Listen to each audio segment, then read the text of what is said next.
We're just going to give one moment for the cameras. You guys ready? Awesome. Hi, everyone. Thank you so much for joining us for today's post-day play press conference featuring Marco Jansen. Who would like to take the first question? We'll get straight into it. Firdous, I believe you've got an Afrikaans question for us. No, I'm too shy. I'm going to have to practice it again. Well, Marco, obviously it seemed like there was quite a bit happening there in terms of movement, but did you expect things to unravel as quickly as they did there? No, absolutely not. We obviously yesterday there was a bit of cloud, so we knew the ball was going to move a bit. And then this morning when we saw the sun was out, we were actually thinking not the opposite, but we thought the movement's going to be a lot less. But yeah, when we bowled, I think we bowled really well in terms of our intensity and what the energy on the ball, because we realized that the ball was moving nice and quick off the pitch, which is always what we want as bowlers. So we saw that if we put the ball in the right areas, with the ball nipping, we would always be in the game. And just yourself, since you've come back from that break, I know you've spoken about like physically feeling stronger and that kind of thing, but what about mentally? And you seem like really confident, really aggressive, quite intense. What happened in terms of that type of work? Yeah, mentally I feel a lot more refreshed, which is nice. Feels like, it's similar to the physical. Feels like I can go a lot. I can go for longer periods of time and concentrate at a higher level, which is what you ultimately want as a cricket player, especially in Test cricket. But yeah, mentally feel like I'm in a good space, and I'm enjoying it a lot at the moment. Who would like to take the next one? Stu?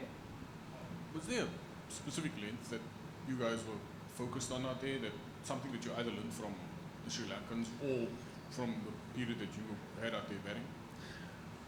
I think we all assessed that the fuller ball, or the ball that hits the stumps 3/4 up and lower, was easier to play even though the ball was nipping, whereas when you bowl a length that hits the top of the stumps or higher, the ball has a longer time to move. So I think after the first 5 wickets in our first innings, we saw that particular length or area was a good length, and then it's just a case of making the batters play, because I think if the batters leave well on length and in line, then it doesn't particularly matter where you bowl. But if you can try and make them play as much as possible, then you're always in the game.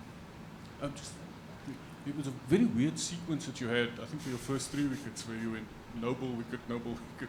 Was that deliberate? No. Gerald actually asked me what's the bookie's name, and I said there is no chance. But no, it's actually funny because at some stage I looked up and the only runs I conceded were no balls, which is also quite funny. But no, the wind, I don't know. It's not the wind's fault, but it was quite difficult. Because like for me, I changed my run up before coming back. I made it a bit shorter, but with the white ball series against India, everything was fine. So today was just one of those days where I think I either ran in too quickly or I didn't start on my mark every time consistently. So I think that was just the case. But every time because from the 3rd over onwards, I tried to make a conscious effort to be like a foot behind my mark, and then every time I did that, I was either half and half or a bit behind. So that's just one thing I realized today. But it was just one of those days, I guess. Marco, Sri Lanka had South Africa on the mat, the under 91 all out and a bowler down.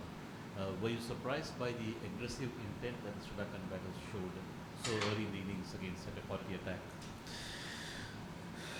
I think when we know that they can play a positive brand of cricket, but yeah, for us it was really important to get 2 or 3 wickets as quickly as possible, and then from there just assess and see what they're going to try and do, because we know they can do both. They can bat either for long periods of time and tire you out, or they can try and take the game forward. But yeah, like I said, when the ball was nipping around, we just focused on what we wanted to do, and that's just try and put the ball in the right area.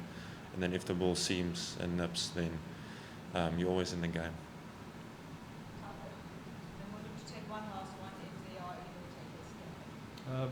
Marco, you've bowled wonderfully well, and you deserve the credit, but it's a team game, and I hope you can see that the value that Temba's innings, brought to the whole equation. You might not have been able to do what you did without that. Yeah, we were eyeing, or not eyeing, me personally, I was thinking we were going to get bowled out around 120, 130-ish. And then his innings obviously propelled us to helped us to propel it to 190. But yeah, his knock was crucial, especially with the ball seaming around, nipping around. It might not be 100, but the value of that 70 might as well count as 100. It definitely helped and propelled us.